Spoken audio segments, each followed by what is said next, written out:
دبا دیں، اور درخواست یہ ہے کہ مزید اس کا دائرہ پھیلایا جائے تاکہ وہ تمام تر حکومتی زوما، وہ تمام تر پولیٹیکل فگرز، وہ تمام تر اینکر پرسنز، وہ تمام تر media personnels, inverted commas, bold italic underline, کہ جو حکومت کو ایمانداری، دین دھرم کی باتیں بتاتے نہیں تھکتے. اور فیس بک پہ اگر آپ دیکھیں صاحب کو تو اپنی گاڑی 2-2.5 کروڑ کی گاڑی تو ہوگی میرے خیال ہے، اس میں وہ چابی لگا رہے تھے، اور وہ ان کے بارے میں کسی نے بتایا تھا کہ حضرت پہلے جو ہے وہ کسی غیر متعلقہ جگہ پہ پائے جاتے تھے، کسی بہت ہی انسگنیفیکنٹ پوزیشن پہ ہوا کرتے تھے. اس کے بعد پھر انہوں نے خود حکومت سے ساز باز کے ذریعے ایک انتہائی اہم ترین اعلیٰ ترین عہدہ حاصل کیا. اس کے اوپر انکوائری بنی، بہت سارے معاملات ہوئے، لیکن پاکستان میں انکوائری کا کبھی کچھ ہوا ہے؟ جو ان کا ہوتا وہ حضرت آج بھی موجود ہیں، اور ایک 90 ڈگری کے ڈیفرنٹ چینل پر بیٹھ کر کے حکومت کو 8 بجے 9 بجے یا 10 بجے کے ٹائم سلاٹ میں حکومت کو للکار رہے ہیں. ان کی آئیڈینٹیفیکیشن دوں اس سے پہلے یہاں وقت ہوا ہے پروگرام میں ایک مختصر سے کمرشل بریک کا. بریک سے واپس ایک نئے موضوع پر اپنے مہمان کا تعارف آپ سے کراؤں گا.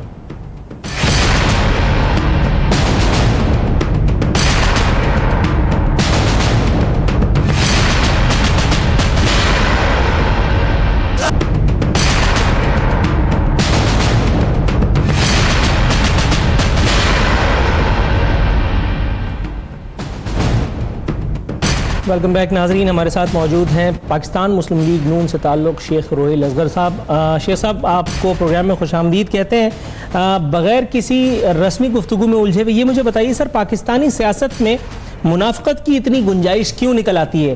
وہ ایم کیو ایم جسے سی او ڈی پر میثاق جمہوریت پر سائن کرنے سے پہلے دہشت گرد جماعت کہا گیا، اس کے بعد پھر اسے اقتدار میں شریک کیا گیا، اور آج وہی ایم کیو ایم جسے چاروں طرف سے جس کو فکس کیا جا رہا ہے، جس کی ٹھوک پیٹ کر کے مرمت کر کے شہریوں کو، لوگوں کو ریلیف دیا جا رہا ہے، اور وہ ہر طرف سے اس کی ستائش بھی ہو رہی ہے ماں سوائے ان لوگوں کے جن کے گٹکوں پر لات پڑی ہے. یہ مجھے بتائیے ایک بار پھر پاکستانی سیاست میں ایم کیو ایم کو ان کرنے کے لیے شہباز شریف صاحب سندھ فتح کرنے، دوبارہ کراچی فتح کرنے واپس آئے، کیوں سر؟ بسم اللہ الرحمن الرحیم. نور عارفین، ایک بات ذرا ذہن میں رکھیں. آپ کو یاد ہوگا یہ میثاق جمہوریت کن 2 پارٹیوں کے درمیان ہوا تھا، اور بلکہ اس میں تو اور بھی تھوڑی سی پارٹیاں شامل تھیں، اور اس میں بہت ساری چیزیں طے ہوئی تھیں، جس میں ایک بہت بڑی شک تھی، جس میں یہ تھا کہ آپ ڈکٹیٹر کے ساتھ یا آپ آرمی رجیم کے ساتھ اپنے تعلقات کو اسٹرینتھن نہیں کریں گے، یا ان کے ساتھ آپ ڈیل نہیں کریں گے.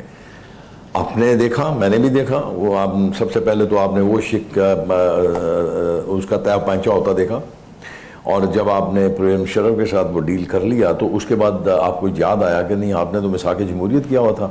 اچھا، اس کے بعد پھر آپ کو تھوڑا سا آپ کے پاس وقت تو میں آپ کا خراب کروں گا، آپ کے ناظرین کا بھی. پھر اس کے بعد آپ کو یاد ہوگا 2008 سے لے کے 2013 تک یہی ایم کیو صوبے میں بھی اور وفاق میں بھی حصے دار رہی، اور کئی دفعہ وہ ناراض ہوئے، باہر چلے گئے، اور نواز شریف صاحب نے ایک دفعہ نہیں بیشتر دفعہ یہ کہا کہ وہ کسی پتلی تماشے کا حصہ نہیں بنیں گے. تو وہ اس وقت تک وہ اپنے ان معاملات پہ پرنسپلی کھڑے رہے. جب ایک جماعت بار بار بٹریل کرتی ہے، اپنے اصولوں سے انحراف کرتی ہے، اب واپس جاتی ہیں، تو میرے خیال میں اب شہباز شریف صاحب کیونکہ ان کی اپنی سوچ ہے، ان کی اپنا ویژن ہے، وہ اپنے طور پہ انداز سے دیکھتے ہیں. سر میں شہباز شریف صاحب کی سوچ اور ویژن تک تو نہیں پہنچ سکتا، لیکن آپ سے ایک بات نہایت اختصار کے ساتھ میں عرض کروں تاکہ آپ جواب عنایت کریں. شہباز شریف صاحب فرماتے ہیں ایم کیو ایم نے ہر دور میں ریاستی اداروں کے ساتھ تعاون کیا ہے. یہ فرماتے نہیں ہیں، انہوں نے یہ حقیقت منکشف کی ہے. دوسری بات انہوں نے کہا کراچی میں بھتلا لیا جاتا تھا، ہڑتالیں کرائی جاتی تھیں. حضرت یہ مجھے بتائیے ایم کیو ایم کے علاوہ کراچی میں بھتہ کون لیتا تھا؟ لیاری گینگ وار کے علاوہ کراچی میں بھتہ کون لیتا تھا؟ کراچی میں ہڑتالیں کون کراتا تھا؟ ایم کیو ایم کے علاوہ تبلیغی جماعت تو نہیں کراتی تھی. میں آپ کی اس بات سے اتفاق کرتا ہوں، لیکن آپ کیوں نہیں یہ سوچتے کہ جس شخصیت کے گرد ایم کیو ایم گھومتی تھی، اور جو شخصیت اپنی منمانی کرتی تھی، اور جو جب چاہتا تھا وہاں پہ بھتہ خوری بھی ہوتی تھی، لاشیں بھی گرتی تھیں، ہڑتالیں بھی ہوتی تھیں، اور توڑ پھوڑ بھی ہوتی تھی، اب اس شخصیت کا اس ایم کیو ایم کے ساتھ تعلق نہیں ہے، کیونکہ ایم کیو ایم نے اپنا تعلق ان کے ساتھ توڑ دیا اور اپنے آپ کو بالکل اس سیاست سے الگ کر لیا. یہ بات خود ایم کیو ایم کہتی ہے کہ اس نے اپنا تعلق توڑ لیا. اس بات کی کوئی حقیقت، کوئی شواہد موجود نہیں ہے. ایک بار جس نے الطاف حسین کی سالگرہ کا زہریلا کیک کھایا اور پاکستان مرد آباد کا نعرہ لگایا، یا اس نعرے کو لگانے والوں کو پنجابی اسٹیبلشمنٹ کہہ کر آپ نے مسترد کیا، ڈو یو ریلی تھنک سر کہ وہ کبھی بھی مین سٹریم پالیٹکس کا حصہ ہوں گے؟ آج وہ بیٹھ کر کے پنجاب کو گالیاں دے رہے ہیں، آج وہ اسٹیبلشمنٹ کو کوس رہے ہیں، جبکہ وہ خود اسٹیبلشمنٹ کا لگایا گیا پودا تھے، جو جنرل ضیاء نے اس وقت لگایا تھا جب میں چھوٹا تھا۔ میں نے اپنی آنکھوں سے کراچی میں ایم کیو ایم اور حقیقی کے لڑکوں کو ایک دوسرے پر گولیاں چلاتے دیکھا ہے۔ یہ وہ منافق لوگ ہیں کہ جو ہر وقت چولا بدل کے آ کر کے اور پھر اقتداروں کو حصہ لیتے رہے۔ آپ اتنے معصوم ہیں سر کہ آپ ان کی ایک دفعہ پھر پھیلائے ہوئے سوانگ میں آ گئے؟ میں بالکل ایسی بات نہیں کر رہا، میں معصومیت کی بات تو کر ہی نہیں رہا، میں تو ایک آپ کو حقائق کی سامنے رکھتا ہوں نا۔ اب مجھے کیا پتا آپ کے دل میں کیا ہے، آپ کو کیا پتا میرے دل میں کیا ہے، یہ تو اللہ کی ذات کے علاوہ کوئی نہیں جانتا، لیکن بظاہر جو سامنے نظر آتا ہے وہ تو یہ نظر آتا ہے نا کہ انہوں نے اس سے اپنا ناتا توڑا۔ اب جب آپ نے اس شخصیت سے اپنا ناتا توڑا جس کا انداز یہ تھا، منفی انداز تھا، اور آج بھی انہوں نے کوئی اپنا انداز وہ بدلا نہیں ہے، لیکن میں یہ سمجھتا ہوں کہ اگر فرض کیجئے ایک ایم کیو ایم جو کہ اپنے آپ کو بالکل ان سے الگ تھلگ کہتی ہے، پاکستان کے دائیں ہیں، وہ یہ کلیم کرتے ہیں کہ پاکستان کے ساتھ ان کی ایک بحرینہ محبت ہے، پاکستان بنانے میں ان کا ہاتھ ہے، اور اگر وہ پاکستان کی سیاست میں ایک حصہ بنتے ہیں اور صاف شفاف سیاست میں حصہ بنتے ہیں تو آپ کو پھر ایک موقع تو دینا پڑے گا، آپ کو چانس تو لینا پڑے گا۔ سر 3 موقع تو دیے جا چکے ہیں، اور کتنے موقع دیں گے آپ کو؟ نہیں، میں اس کی تو بات ہی نہیں کر رہا نا، دیکھیں میں نے آپ کو بڑی واضح الفاظ میں کہا ہے کہ جس شخص کے گرد یہ سب کچھ گھومتا تھا، آج وہ کہتے ہیں، میں نہیں کہہ رہا، وہ کہتے ہیں کہ ان کا اس کے ساتھ تعلق نہیں ہے۔ شہباز شریف صاحب سر اپنے جب انہوں نے ایم کیو ایم کے مرکز بہادر آباد کا دورہ کیا تو انہوں نے ایک انکشاف مزید کیا، انہوں نے کہا ہم مل جل کر کراچی کو نیو یارک بنائیں گے۔ یہ اسٹوڈیو میں بھی کچھ لوگ موجود ہیں ناقبت اندیش، وہ بھی ہنس رہے ہیں اس وقت، وہ کہہ رہے ہیں کہ کراچی کو نیو یارک چھوڑ دو، کراچی بنا دو بھائی۔ بھائی واجد نور عارفین، میں یہ آپ کو گزارش کروں، مجھے یہ تو نہیں پتا کہ کیا کریں گے، لیکن کم از کم جو اس وقت کراچی ہے اس سے وہ بہتر کر دے گا۔ اس کی کارکردگی میں کسی کو کوئی اگر شک ہے تو میں اس کو کہوں گا یہ ذہنی طور پہ بیمار ہے، یا ذہنی طور پہ نواز شریف۔ سر شہباز شریف صاحب نے 6 مہینے کا وعدہ کیا ہے کہ کراچی کو اپنی اصل حالت میں بحال کریں گے۔ انہوں نے الیکشن سے پہلے، پچھلے الیکشن سے پہلے لوڈ شیڈنگ ختم کرنے کے لیے متعدد ڈیڈ لائنز دیں، اس کے بعد نواز شریف صاحب اوتھ لینے کے بعد نواز شریف صاحب جو ہے وہ انہوں نے کہا کہ یہ پولیٹیکل سٹیٹمنٹ تھا۔ سر جس آدمی کی ہر دی ہوئی ڈیڈ لائن زیرو ثابت ہوتی ہے اس پہ کیا ٹرسٹ کریں گے سر؟ نہیں، آپ غلط، شاید آپ کو حقائق کا علم نہیں ہے۔ نواز شریف صاحب نے اپنے دورے وزارت عظمیٰ کے دوران کئی دفعہ وہاں پہ ان سے سندھ گورنمنٹ سے یہ گزارش کی کہ وہ ان کو میچنگ گرانٹ دینے کو تیار ہیں، بلکہ 1-2 مواقع تو ایسے آئے کہ میچنگ گرانٹ دی گئی، اور اس کے بعد جب آپ نے کام شروع کیا انڈیپینڈنٹلی، وفاق نے جب انڈیپینڈنٹلی کام شروع کیا تو پھر آپ کو 18ویں امینڈمنٹ یاد آ گئی، پھر آپ کو یہ یاد آ گیا کہ جی وفاق جو ہے وہ صوبے میں مداخلت کر رہا ہے۔ تو یہ جب تک سوچ ختم نہیں ہوگی وہ اس وقت تک آپ آگے نہیں بڑھ سکتے۔ اسی لیے شہباز شریف صاحب نے یہ کہا ہے کہ جب اگر سندھ میں بھی اور فیڈرل میں بھی ان کی حکومت ہوگی تو پھر آپ دیکھیں گے کہ نہ سر وقت کی انتہائی کمی ہوتی ہے جب بھی آپ آتے ہیں، یہ ایک ہمیشہ شکوہ رہ جاتا ہے، اس لیے مختصراً اپنا سوال پٹ اپ کرتا ہوں۔ شہباز شریف صاحب نے فرمایا، مجھے ویسے کوئی شکوہ نہیں ہوتا، نہیں یہ آپ کی حسن ظن ہے سر۔ شہباز شریف صاحب فرماتے ہیں کہ آئیے مل کر کراچی کو بناتے ہیں، یہ انہوں نے وسیم اختر صاحب سے کہا۔ وسیم اختر صاحب نے کہا شہر قائد میں ترقی کے لیے لاہور ماڈل اپنائیں گے۔ اچھا، یہ کہنے والے جو ہیں ان کے بارے میں ان کا ڈپٹی میئر کل میرے پروگرام میں بیٹھ کے انکشاف کر گیا کہ اپنے ایک چہیتے لاڈلے فیصل سبزواری کے لیے مہاجر قوم کی پیٹ پہ جوتا مار کے، لات مار کے 1 کروڑ روپے کی بلٹ پروف گاڑی اس آدمی کو دلائی جو اس وقت ٹیلی ویژن اسکرین پر نظر آ رہا ہے۔ اب اس کا کیا میرٹ ہے، اس کی کیا کوالیفیکیشن ہے، یہ مہاجر قوم کا کون سا ایسا چہیتا ہے یا بھانجا ہے یا ماموں ہے یا کون ہے کہ اس کی زندگی اتنی پیاری ہے کہ اس کے لیے 1 کروڑ روپے دے دیے جائیں؟ 1 کروڑ سے کتنے نلکوں میں پانی آ سکتا تھا، یہ ایک سوال ہے۔ اچھا، میئر کے حوالے سے میں ڈپٹی میئر صاحب تشریف لائے، میں وہی غرض کرنے لگا ہوں، ڈپٹی میئر صاحب آپ کے پروگرام میں تشریف لائے اور انہوں نے یہ باتیں کی۔ اچھا ہوتا ہے یہ اخلاقی جرات کا مظاہرہ کرتے ہیں کہ وہ لاڈلے کا نام بھی بتاتے ہیں، کسی اگر کوئی اور شخصیت ہے اس کا نام بھی لاتے ہیں، اگر نہیں لاڈلا ٹی وی پہ چل رہا ہے فیصل سبزواری سر 4 مرتبہ تو کہہ چکا ہوں ٹیلی ویژن پہ۔ وہی عرض کروں نا کہ بات یہ ان کا یہ آپ کے ڈپٹی میئر صاحب کا اور سبزواری صاحب کا معاملہ ہے اور یا وسیم اختر صاحب کا معاملہ ہے. اگر آپ مجھ سے وسیم اختر کی بات کریں گے تو میں یہ کہوں گا میرا کولیگ تھا, اچھا کام کیا اس نے اپنی پارلیمنٹیرین اچھا کام کیا. Got your point, sir. Unfortunately, I'll have to cut you here right now. مجھے پروگرام میں ایک مختصر سے کمرشل کہا جا رہا ہے. ناظرین یہاں ہمیں لینا ہے پروگرام میں ایک مختصر سے کمرشل بریک کے بعد ایک بار پھر حاضر خدمت ہوتے ہیں.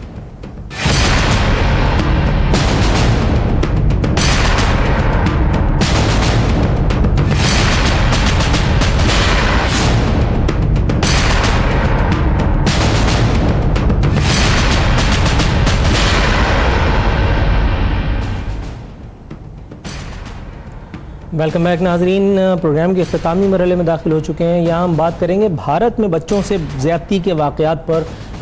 وہاں کی پارلیمنٹ نے, لوک سبھا نے یا واٹ ایور نے سزائے موت کا قانون جو ہے وہ منظور کر لیا, جبکہ پاکستان میں محض زبانی جمع خرچ سے کام چلایا جا رہا ہے. اور جمہوریت کے جو مغنی ہیں, جمہور کے حقوق کی جو بحالی کی بات کرتے ہیں, جو کہتے ہیں کہ جمہوریت ہی بہترین انتقام ہے اور ضروری ہے کہ یہ انتقام پبلک سے اس وقت تک لیا جائے جب تک ان کی رگوں سے لہو کا آخری قطرہ تک نہیں نکل آئے. اپنی تنخواہوں میں اضافے کے لیے متعدد مرتبہ متعدد بار ہوش ربا اضافہ تنخواہوں میں کیا گیا ہے اور کئی گنا جو ہے وہ تنخواہیں بڑھا لی گئی ہیں. جب بات آتی ہے لوگوں کو ریلیف دینے کی, ان کو حق اور انصاف دینے کی, صاف پانی دینے کی, چلیے میں تو بڑی باتیں کر رہا ہوں, حق انصاف دس دیٹ, پینے کا صاف پانی 70 سالوں میں جو انہیں نہیں دیا جا سکا, یہ گورنمنٹ پچھلے 10 سال سے موجود ہے. پہلے وفاق اور صوبے میں تھی, اب صوبے میں موجود ہے. پینے کا صاف پانی تک نہیں دیا جا سکا. کیوں نہیں دیا جا سکا؟ محترمہ نفیسہ شاہ صاحبہ ہمارے ساتھ موجود ہیں. میم السلام علیکم. جی وعلیکم السلام. یہ مجھے بتائیے گا میڈم, بھارت میں بچوں سے عارفین صاحب, جی میری ایکو آ رہی ہے زبردست قسم کی. آپ اپنے ٹیکنیشنز کو کہیں کہ میری وائس ٹھیک کریں پلیز. ذرا ان کی آڈیو کا مسئلہ ذرا حل کرائیے گا. میڈم اسی دوران میں موقع غنیمت جانتے ہوئے آپ سے یہ پوچھنے کی جسارت کروں گا کہ بھارت میں بچوں سے زیادتی کے بڑھتے ہوئے واقعات کا نوٹس لے کر ہندوستان کے سابق چائے فروش اور موجودہ وزیر اعظم, گجرات کے سابق قصاب نریندر مودی نے, اس کی پارلیمنٹ نے بچوں سے زیادتی پر سزائے موت کے قانون عمل درآمد کا فیصلہ کر لیا. قانون پاس ہو گیا ہے اور ہمارے ہاں محض زبانی جمع خرچ سے کام چلایا جا رہا ہے. جمہوریت کی باتیں کی جاتی ہیں اور ہمیں بتایا جاتا ہے جمہوریت بہترین انتقام ہے. تو میڈم یہ انتقام ان زیادتی کرنے والوں سے کب لیا جائے گا؟ اس حوالے سے بل کیوں نہیں پاس کرایا جاتا؟ اپنی تنخواہوں میں اضافہ جب کرنا ہوتا ہے تب تو فوراً ہو جاتا ہے.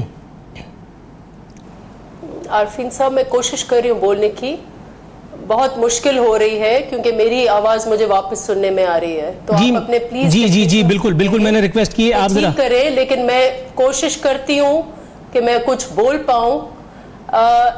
پاکستان میں قوانین جو ہیں, زنا بالجبر جو ریپ ہے اس کے قوانین سخت ہیں, جو انٹرنیشنل معیار ہے اس کے مطابق ہے. اس میں بیل بھی نہیں ہے اور یہ فساد فی الارض میں آتے ہیں, which means compoundability بھی نہیں ہے, اور سزا جو ہے وہ موت بھی ہے اور 25 سال بھی ہے. تو I don't think کہ لاء میں کوئی کسر ہے یا کوئی کمی ہے. اگر لاء میں کمی نہیں ہے میم تو پھر یہ مجرموں کو ڈرانے کے کام کیوں نہیں آ رہا یہ قانون؟ پلیز میرا پہلے وائس ٹھیک کرا لیں. جی بالکل میڈم, یہ بھی میں کہہ رہا ہوں اپنے ٹیکنیشین سے, بھائی پلیز ذرا ان کی آڈیو کا ذرا مسئلہ حل کر دیں. اور اسی دوران میں میڈم یہ موقع غنیمت سمجھتے ہوئے میں آپ سے یہ پوچھنا چاہ رہا ہوں, اگر ہمارے ہاں سب کچھ درست ہے تو پھر کیوں نہیں یہ کام ہو پاتا؟ منگو پیر میں ابھی 6 سال کی ایک معصوم بچی, اس کی تصویر آپ کی برابر والی اسکرین پہ چل رہی ہے, ایک عام آدمی جب اس کو دیکھتا ہے تو لرز اٹھتا ہے کہ اس بچی کو 3 بدبختوں نے ریپ کر کے اس بچی کو مار ڈالا. چیچا وطنی میں ایک بچی کے ساتھ ہوا اور اس کو ان لوگوں نے جلا دیا. میڈم جب لاہور میں ہوا ہے ننھی زینب کا, اس کو پھانسی کی سزا ہوئی ہے. پھانسی کی سزا پہ عمل درآمد نہیں ہوتا, بعض کیسز میں سزائیں نہیں ہوتی. ڈونٹ یو ریلی تھنک کہ ہمیں کچھ اور کرنے کی ضرورت ہے تاکہ ہم اپنی آنے والی نسلوں کو, اپنے بچوں کو سیف سیکیور ایک انوائرمنٹ دے سکیں, انہیں کم از کم انوائرمنٹ چھوڑے زندگی دے سکیں؟ یہ تو آپ کا پیغام چیف جسٹس کے حوالے سے ہونا چاہیے کہ وہ دورے تھوڑے کم کریں اور ان کی جو ٹیمز بنی ہوئی ہیں اور اس پر دھیان دیں کہ اس قسم کے جو سنگین واقعات ہیں ان کے ٹرائلز جو ہیں وہ سپیڈی ہونے چاہیے اور سزائیں جو ہیں وہ انشور، بیکاز ابھی اپیلز بھی ان کے باقی ہوں گی، 3 اسٹیپ جسٹس ہے، تو اس لیے یہ کرمنل جسٹس کے دائرے میں آتا ہے۔ میں سمجھتی ہوں کہ قانون جو ہے وہ سخت ہے، اس کے عمل درآمد کے لیے ایک تو آف کورس ایک اینگل پولیس کا ہے، پولیس کو ایسے کیسز بنانے چاہیے جو آگے ٹرائل میں ایزی ہو، اور اس کے بعد جو سزا کا دائرہ کار ہے وہ عدالت کا ہے۔ میڈم یہ مجھے بتائیے، ایک رپورٹ میرے سامنے موجود ہے، بچوں سے زیادتی کے واقعات میں 9% اضافہ، ملک بھر میں کل 3445 واقعات، پنجاب میں سب سے زیادہ 63% رپورٹ ہوئے، باقی واقعات دیہی علاقوں اور مضافات میں ہوئے۔ سالانہ رپورٹ، یہ مجھے بتائیے کیا یہی ہے اسلامی جمہوریہ پاکستان؟ مختصر سا سوال۔ دیکھیں یہ کیسز اس وقت زیادہ رپورٹ ہو رہے ہیں، ماضی میں اگر ایسے کیسز ہوئے ہیں تو ان کی رپورٹنگ جو ہے وہ کم ہوئی ہے۔